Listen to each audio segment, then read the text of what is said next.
یا حق. میرن شمال آشغال میریزن، میرن جزیره هرمز خاک میدزدن، به سگای ولگرد غذا میدن، میخوای سگا رو جمع کنی فحش میدن. تو پارک بچه سگ میچرخونن، بچه لب ساحل نشسته، چه اعمال شنیعی که جلوش انجام نمیدن. بهشون نقد میکنی فحاشی میکنن، سر قبر فردوسی به هزاران از هموطنانشون توهین میکنن، بناهای تاریخی تخریب میکنن. بعد شعارشون چیه؟ گفتار نیک، کردار نیک، پندار نیک. این نه اینکه قبول داشته باشن، فقط میخوان بگن اسلام رو قبول نداریم، میخوان بگن حضرت علی، حضرت محمد رو قبول نداریم، چون میخوان از زیر مسئولیت‌ها در برن. میگن کوروش کبیر رو قبول داریم. دروغ میگی، تو کوروش کبیر هم قبول نداریم.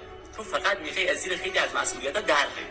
میخوای بگی ما اهل بیت رو قبول ندارم، این دین رو قبول ندارم، که خیلی گناه‌ها، خیلی خطاها رو راحت بتونی انجام بدی بدون اینکه عذاب وجدان بگیری. تو آدمی هستی.